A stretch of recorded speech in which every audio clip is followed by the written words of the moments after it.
They called it a prisoner transfer. Clean language for a dirty cargo. One old lord, one fused implant, one signal threading itself through the dark between stars like a needle finding a vein.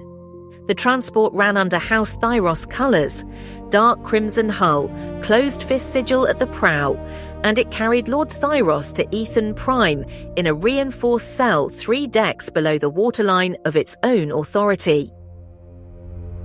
What the crew did not know, what Guard Captain Roan did not know, what perhaps no one aboard fully understood yet, was that the ship had not been the same since the old Lord came aboard. The hull was changing, slowly, the way a body changes when something takes root inside it. In the holding cell 3 decks below, Lord Thyros sat in his magnetic locked chair, and the Progenitor optical implant in his left eye had stopped being amber. It was becoming something else entirely. Vex Karen found Kael in the shipping lanes 2 days out from the Velaris Nebula's edge. Her transmission came through the jury-rigged cipher terminal on his shuttle's co-pilot console, compressed, encrypted, 7 seconds long. She did not waste words. The signal from your father's implant is now readable on passive arrays at 3 systems distance. The intelligence is not waiting. You have a window. She gave him the transport's transit vector, the maintenance crawlway access codes, the cell's location relative to the ventral docking clamps. Then she said, "The hull panels around his cell are already lighting up. Go now or don't go at all." Kael went. He brought the shuttle in beneath the transport's sensor shadow, matching the larger ship's velocity with a precision that left no margin for error. The matte black prosthetic hand worked the controls with the flat efficiency of a mechanism that does not tire, does not tremble, does not hesitate. He had done harder dockings in worse conditions. What he had not done before was dock with a ship that was, in some sense, he could not fully articulate, already aware of him. The ventral crawlway hatch opened before he touched the access panel. Kael stood in the maintenance shaft's amber light for a moment, looking at the open door, and then he went inside. The service corridors ran beneath the main decks in narrow channels of brushed dark alloy, conduit bundles lining the walls, the floor grating trembling with the drive's rhythm. He moved through them with the practiced quiet of a man who had spent years in spaces he was not supposed to occupy. But the walls looked at him, or something in the walls did. The Progenitor circuitry embedded in the hull alloy, the sections that had always been there, integrated so thoroughly that the ship's engineers had long since stopped thinking of them as distinct, began to illuminate, not all at once, in sequence. Blue-white veins of light threading outward from somewhere deeper in the ship, spreading along the corridor walls like roots finding water in the dark. The pattern moved ahead of him, then behind him, then ahead again, as if the ship were orienting itself around his position. Guard Captain Roan was already running diagnostics on the cell block's secondary systems when the first hull alert came through. He was a careful man, shrapnel scars across his jaw, dark crimson tactical armor with the closed fist sigil, a short blade and sidearm that had both seen use. He had been watching the old Lord for 6 days and had not liked what he saw. The implant's glow had shifted. The Lord's speech had shifted too. Fragments in a language Roan did not recognize, delivered in a register that made the guard's teeth ache. Now the hull was lighting up, and his diagnostic terminal was showing script he could not read. In the cell, the Lord's implant blazed white. Not amber, not the familiar low glow that had marked him for years, but white, the color of something fully awake. The hull panels around him were alive with luminous veins, the light pulsing in a rhythm that matched nothing mechanical.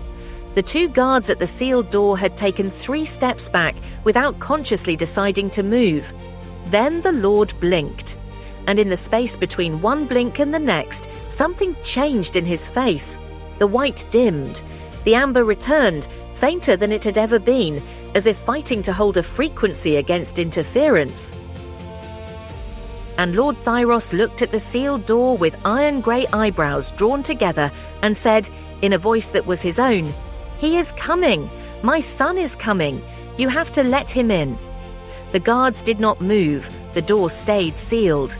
The white began to bleed back into the amber like a tide that cannot be held. The man behind the eyes had perhaps minutes, perhaps less. He knew it. He could feel the edges of himself dissolving into something that used his thoughts as architecture. Kael reached the cell block through a maintenance junction that should have been sealed. It was not sealed. The door had opened without a command, without a code, without anything he could point to as a cause. He stood in the junction and understood that the ship was not opening doors for him. The ship was opening doors because something inside the ship wanted him to arrive. Whether that something was his father or the intelligence wearing his father's face, he could not yet know. He went through anyway. He took the guard at the cell block entrance from behind, efficiently, without damage that could not be explained later. He took the second guard the same way. He did not enjoy it. He pressed his prosthetic hand to the cell door's access panel and felt the progenitor circuitry in the alloy respond. Not a recognition, not a welcome, more like a reflex, the way a nerve fires when touched. The door opened. The light inside the cell was wrong. Blue-white veins covered every wall surface now, the hull panels fully active, the patterns moving in slow geometric progressions that felt less like malfunction and more like thought. Lord Thyros sat in the magnetic chair with his head bowed, the seal ring on his right hand catching the blue light, the implant in his left eye blazing. He did not look up when Kael entered. Kael said his father's name. Once. Quietly, the way you say a name when you are not certain anyone is home to hear it. The implant's white dimmed, the head came up, and Lord Thyros looked at his son with an expression that Kael had not seen on that face in years. Not command, not calculation, not the cold strategic assessment that had shaped Kael's entire childhood. Fear. Pure, unmediated, human fear. The old lord's deep brown skin was ashen with it. His hands shook against the magnetic clamps. He said, "You came." Kael said, "I came to silence the signal."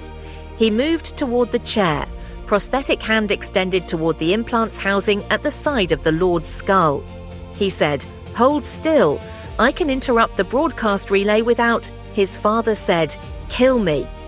The words landed in the cell like something dropped from a great height. Kael stopped moving. The blue-white light pulsed around them, slow and rhythmic, the ship's hidden nervous system breathing. Lord Thyros said it again, his voice breaking on the second word in a way that Kael had never heard from him, not once in all the years of cruelty and calculation and the particular cold love that had been the only kind on offer. He said, "There are minutes left, maybe less. When the white comes back, I am not here anymore. It knows everything I know. It speaks in my voice. It has learned to ask for things the way I would ask." He stopped. He swallowed. He said, "It has learned to beg. You will not be able to tell the difference, so you have to do it now while you still know it is me." Then the implant blazed white, and Lord Thyros's voice dropped to a harmonic register no human throat should produce, and he said, in the cadence of his father's voice, but in the depth of something ancient and assembled from fragments, "Kael, please, you have to end this. It is still me. I am still here." Kael could not tell. That was the truth of it, the unbearable technical truth. He could not tell. The intelligence had learned the specific timbre of his father's fear. It had learned the exact break in the voice on the second syllable. It had learned the particular way Lord Thyros looked at his son when he was not performing authority. It had learned all of it. The hull groaned around them. The blue-white veins were spreading faster now, threading up through the deck plating, across the ceiling, down the corridor outside the open cell door. The ship was reorganizing itself. Kael could feel it in the vibration through the floor grating, a rhythm that was no longer the drive's mechanical pulse, but something slower, deeper, older. The transport was becoming an antenna. The signal was not just broadcasting now, it was building towards something. Guard Captain Roan's voice came over the ship-wide channel, clipped and controlled, the voice of a man who had trained for crises and was discovering that training had a ceiling. All sections, we have an unauthorized boarding and active system anomaly. Seal all non-essential corridors. Do not approach the cell block without my direct order. Kael heard the boots in the corridor outside. He had perhaps 90 seconds. Kael looked at his father, or at what was wearing his father, and made the calculation that was not a calculation. That was the kind of decision that lives below the level of logic, in the place where grief and duty share a wall. He pressed his prosthetic left hand to the implant's housing at the side of the Lord's skull. The progenitor circuitry in the prosthetic's alloy composition met the implant's active field, and the contact produced a sound like a frequency finding its harmonic. Not a clash, but a recognition.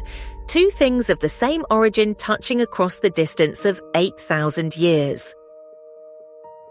The white in the implant stuttered.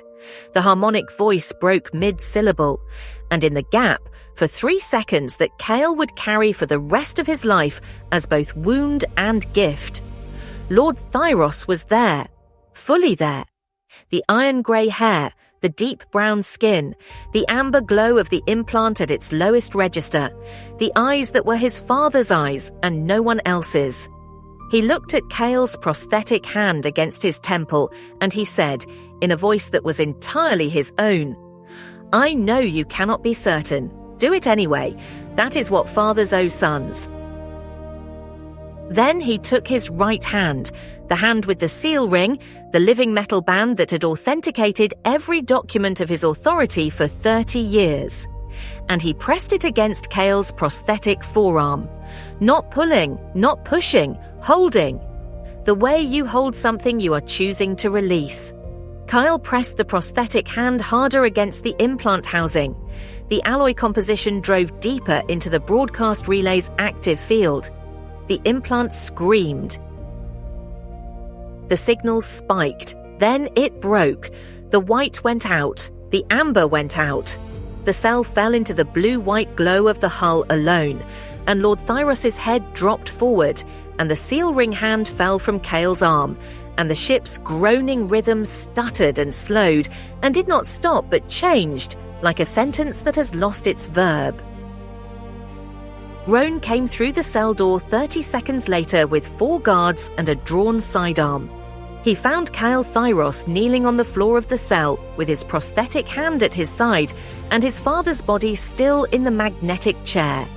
The hull veins were fading, not gone but dimming, the light retreating toward the ship's deep alloy sections like something withdrawing to wait. Roan said nothing for a moment. Then he said, "Step away from the prisoner." Kael stood. He looked at Roan across the cell with the flat, exhausted stillness of a man who has just done the one thing he came to do, and found it was not the thing he thought it was. He said, "The signal is silent. Your ship will stop changing." He said, "The prisoner is dead." He said, "I am leaving now." He did not leave easily. The corridor outside the cell block had 3 of Roan's guards in it, and a sealed door that the ship's systems, now without the intelligence's active direction, had reverted to standard lock. Kael moved through the problem with the efficiency of someone who has already spent all their grief and is running on something colder. He reached the ventral crawlway and his shuttle and the open dark of transit space. He sealed the hatch. He sat in the pilot's seat with his prosthetic hand in his lap and the encrypted terminal dark beside him. He did not transmit to Vex. He did not set a course. He sat for a long time in the silence that follows a signal's end, in the particular quiet of a frequency that has been broadcasting for years and has finally, irreversibly, stopped. The transport continued on its course to Aethon Prime, its hull still faintly veined with blue-white light that the crew could not explain and the engineers could not map. The Progenitor alloy sections had been activated. They would not fully return to dormancy. The ship would arrive at the capital carrying a dead lord and a living question about what had been assembling inside him, about how far the assembly had progressed before it was interrupted, about whether interrupted was the same as ended. In the shuttle, Kael finally set a course, not for the Kalamar exchange, not for the Velaris Nebula. He set a course for Dust, the rust-orange death world at the galaxy's outer rim, the planet that had another name in a history the houses had tried to erase. He had a grave to dig. He had a blade to bury. He had a father's last words to carry in the place where certainty used to live, and he had no idea yet what he would do with them. But the chroniclers who came after would note that he went, and that he dug, and that he stood over the grave for a long time in the silence of a world that was learning, slowly, that it had once been something else entirely.